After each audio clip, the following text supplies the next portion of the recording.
This week, we addressed the awesome power of Jesus.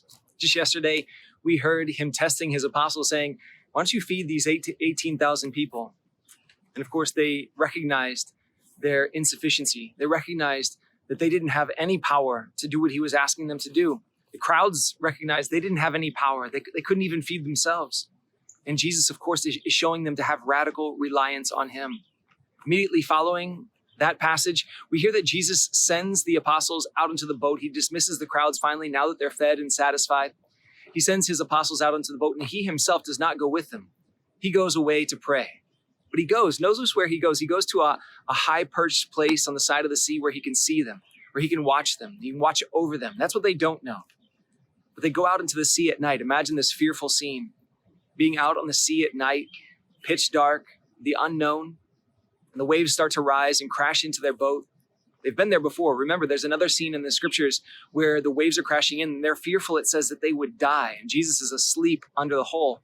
And so he comes out and he tells them and he calms the waves and the wind. They've been there before. All of a sudden they saw now Jesus, who was watching over them, comes to them in the middle of the night, and he's walking on the water, on those blistering waves, on those waves that are about to overcome them, the waves in which they are so fearful of. And Jesus walks on them.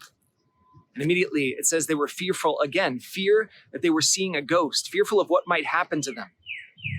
Of course, they recognized that it was Jesus. And at that time, Peter even says, Lord, if that's you, I actually believe that I could walk on this water. I could come out to you. Command that I would come out to you. I know that if you say it, I could do it. And so he does. He says, Peter, come to me. Peter takes a few steps on the water and then immediately again becomes fearful and he starts to drown. And he says, Lord, save me. Immediately, once again, Jesus is right there. You see this pattern? It's fear, and then Jesus picks them up from where they're at. It's fear, and Jesus comes to them. They have fear, and then Jesus shows up. It's almost like a father of a toddler who's learning to walk. You know, they don't have the confidence that they can actually do it. They don't have the confidence that they can actually walk. Some of them, if you've seen toddlers try to walk for the first time, sometimes they just sit down because they're fearful that they couldn't take those steps, right? And Jesus is basically treating these men to overcome their fear. Do you know that fear and faith basically both entreat the future? You recognize that they both have their foundation in something that's in the future. The object of what they fear or the object of what we have faith in both belongs to the future. And to that, we would say, then faith actually takes the place of fear. And faith can overcome fear. That is the power that Jesus is giving his apostles. That's the power that Jesus passes on to us. Sometimes we have fear of the unknown of future things. Sometimes we have fear of something that we don't believe that we can overcome, right? Faith addresses that same object. It says, actually, I have trust in the future. I have trust in God's providence that even no matter what I come up against, the Lord will take care of me, right?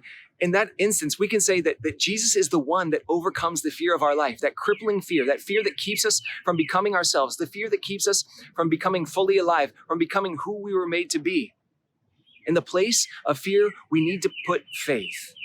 That is what Jesus teaches his apostles. That's what he proves to them over and over, that he has power. Without him, we can do nothing. But if we put our faith in him, we can overcome maybe what is the most crippling aspect of our life, which is our fear of the unknown, the fear of the future. With Jesus, we'll put our faith in him. We will overcome fear. We will overcome every obstacle. Jesus is the one who is awesome in power.